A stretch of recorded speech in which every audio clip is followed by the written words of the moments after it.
দাদারা এলাম, কিন্তু কথা হচ্ছে কি জানেন, প্রতিদিন বাবা মা আমাকে শুধু বলে, এই খোকা স্কুলে যা, স্কুলে যা, স্কুলে গিয়ে লেখাপড়া কর। আচ্ছা আপনারা বলুন তো, লেখাপড়া করে কি হবে? কথায় বলে লেখাপড়া করে যে গাড়ি ঘোড়া চাপা পড়ে সে, তাই না? লেখাপড়া শিখে আমার কি হবে? হ্যাঁ, না, বাবা মা কিচ্ছু বোঝে না। দেখি বাড়িতে গিয়ে দেখি যে দুটো খাওয়ার ব্যবস্থা হয় নাকি। সকাল থেকে তো লাঠি ভাজাভাজি করে জীবনটাকে শেষ করে দিলাম। যাই দেখি।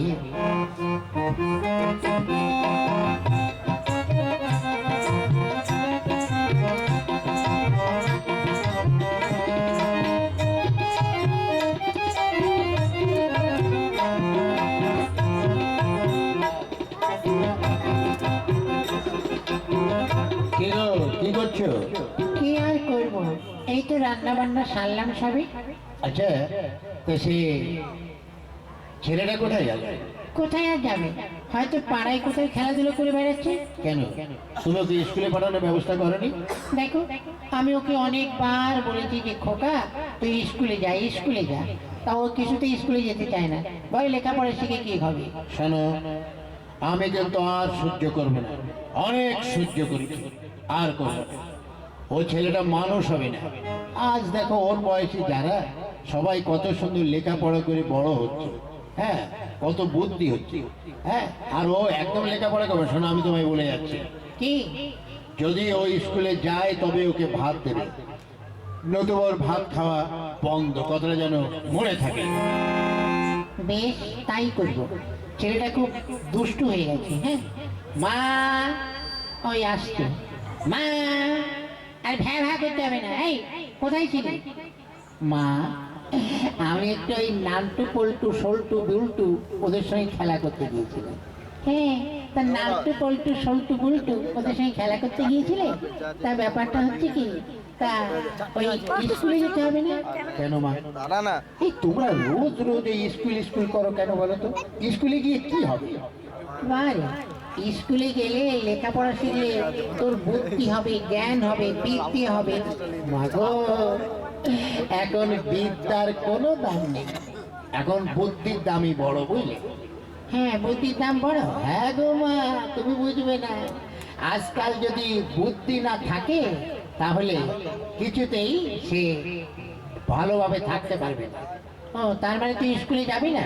না, আমায় কিছু খেতে দাও। তোর বাবা বলেছে যদি স্কুলে যাস, লেখাপড়া শিখিস, তবেই তোকে আর কি খেতে দেবে, নতুবা তোর খাওয়া বন্ধ। কি? এত বড় কথা? শালা আমার নামও চটকে, মা বাবার পিন্ডিতে বলছে চটকে। ঠিক তো জানে না যে আমাকে রাগিয়েছে। এমন চাল চালবো, বাবাকে বুঝিয়ে দেবো যে বিদ্যে বড় নয়, বুদ্ধি বড়। ঠিক আছে, তাহলে বুদ্ধিটা শুরু করি। ও বাবা, বাবা গো বাবা, তুমি কোথায় গেলে গো? ও বাবা, বাবা গো বাবা, তাই বাঁচা গেছে। ও বাবা, বাবা গো। এই খোকাই, কি হয়েছে রে? তুই কাঁদছিস কেন? কি হয়েছে? ও বাবা, তোমার কপাল পুড়েছে গো। কেন, কি হয়েছে? বাবা, তুই স্কুলে যাচ্ছিস কেন তাই বল। স্কুলেই তো যাচ্ছিলাম, স্কুলেই তো যাচ্ছিলাম।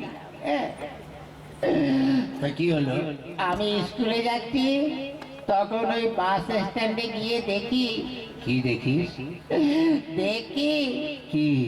মা না একটা মোটা সোটা ইয়ং ছেলের সঙ্গে গল্প করছে। তারপরে? গল্প করতে করতে হঠাৎ দুজন বাঁচে উঠে কোথায় যেন চলে গেল। কোথায় গেল?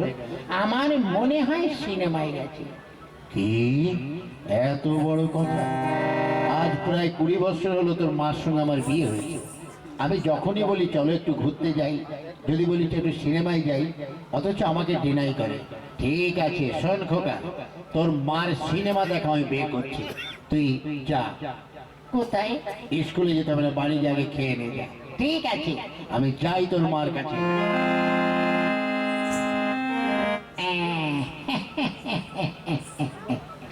এইবার বাবাকে তো পাঠালাম, শালা মাটাকে তো পাঠাতে হবে। ঠিক আছে। মা,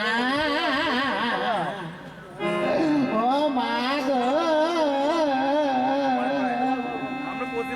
ও মা তাড়াতাড়ি এসো গো। এই তুই কাঁদিস কেন? তোকে যাই বললাম স্কুলে যেতে। ও মা, স্কুলেই তো যাচ্ছিলাম। তা কি হলো? আর কি হবে বলো মা, এই বয়সে যদি আমাকে এসব দেখতে হয়। কি হয়েছে? ও মা, তুমি বলো, আমার এখন বয়স হয়েছে, আমার বাবা যদি এখনো। কি করেছিল তোর বাবা? ওই তো আমি স্কুলে যাচ্ছি, দেখি কি বাবা একটা খুব সুন্দরী মেয়ের হাত ধরে ধরে গল্প করছে। কি? হ্যাঁ, শুধু তাই নয়, দুজনে হাত ধরাধরি করে ওই কাটোয়ার দিকে চলে গেল। কেন? মনে হয় সিনেমা দেখতে।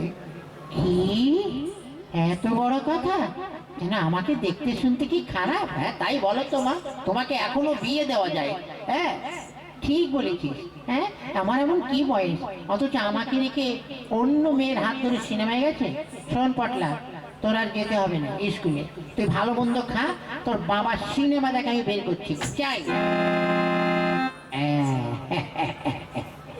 দাদারা কাজ হয়ে গেছে। আমার মনে হয় এত সময় পথের মধ্যে ঢিসুম ঢিসুম আরম্ভ হয়ে গেছে। যাই, আবার ওদেরকে তো বাঁচাতে হবে, যাই তাড়াতাড়ি যাই।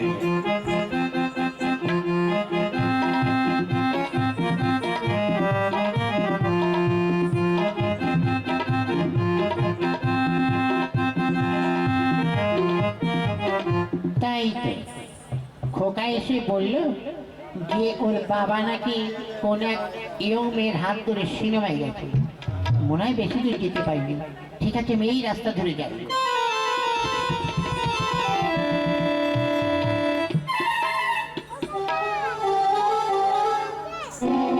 আমি একটা পুরুষ ছেলে, আমার মতন পুরুষ থাকতে আমার বউ যদি অন্য কোনো ছেলের হাত ধরে সিনেমায় যায়, সে তো কিছুতেই সে মেনে নেওয়া যাবে না।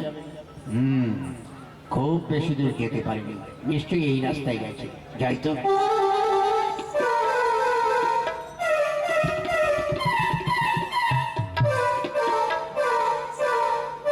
হ্যাঁ, দেখি তো।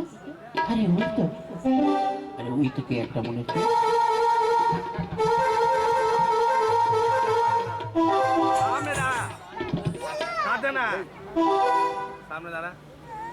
কে? হ্যাঁ, এ কি তুমি? তুমি? তোমার এত বড় সাহস যে তুমি আমাকে বাদ দিয়ে অন্য একটা মেয়ের হাত ধরে সিনেমায় যাচ্ছ? আর তোমার এত বড় সাহস যে আমার মতন পুরুষ ছেড়ে তুমি অন্য একটা পুরুষকে নিয়ে সিনেমায় গেছো? আজ তোমার সিনেমা দেখা বের করবো। আমি তোমায় দেখা বের করবো। বলো। ওরে শালারা বলল রে। বাবা, বাবা থামো, বাবা থামো, মা থামো, লাইট সব ভুট হয়ে গেছে। বাবা, মা থামো, থামো বাবা, থামো, বাবা থামো, থামো, থামো, ও বাবা, এই বাবা, বাবা, বাবা, আই সব শান্ত হয়ে গেল। মা, কিরে? দাঁড়াও, দাঁড়াও, তোমরা চুপ করো। কিরে, তুই কি বললি যে তোর বাবা কোন এক মেয়ের হাত ধরে সিনেমায় গেছে? এই খোকা, তুই যে বললি তোর মা কোন এক ছেলের হাত ধরে সিনেমায় গেছে। দাঁড়াও দাঁড়াও, আগে দেখি রাস্তাটা ক্লিয়ার আছে কিনা। শোনো বাবা, শোনো মা, তোমরা কেউ কারো হাত ধরে সিনেমায় যাও না। এই যে বললি, তোমরা দুজনে আমায় বলেছো না যে বিদ্যা নাকি বড়। দেখলে, এই যুগে বিদ্যার কোনো দাম নেই। হ্যাঁ, বুদ্ধি সব থেকে বড়। আজ বুদ্ধির জোরে তোমাদের দুজনকে কেমন প্যাদানি খাওয়ালাম। তোমরা কেউ কাউকে নিয়ে সিনেমায় যাওনি। তবে রে, ওরে বাবা রে, ও মা গো, ওরে বাবা রে, শালা কি ছেলে জন্ম দিয়েছি গো। আর ঠিক বলেছ, এইরকম ছেলে যেন মানুষের না হয় বাবা রে। তবে হ্যাঁ, এটাও তারিফ করতে হবে, ও প্রমাণ করে দিয়েছে যে বুদ্ধি বড়। নতুবা তো আমাদের দুজনকে বোঝা উচিত ছিল যে তুমি আমি দুজন দুজনাকে না দেখে থাকতে পারি না, অথচ ওর বুদ্ধির বলে তুমি আমাকে ওই লাঠি দিয়ে কি পেদান পেদিয়েছো গো। তুমিও তো আমাকে আধোড়া বাড়ি দিয়েছো গো। রে বাবা রে, আমার আর 7 দিন উঠতে হবে না। ওরে আমারও তো তাই। তবে আমরাও মানলাম যে বিদ্যার থেকে বুদ্ধি বড়। চলো এবার আমরা দুজনে আস্তে আস্তে কেটে পড়ি।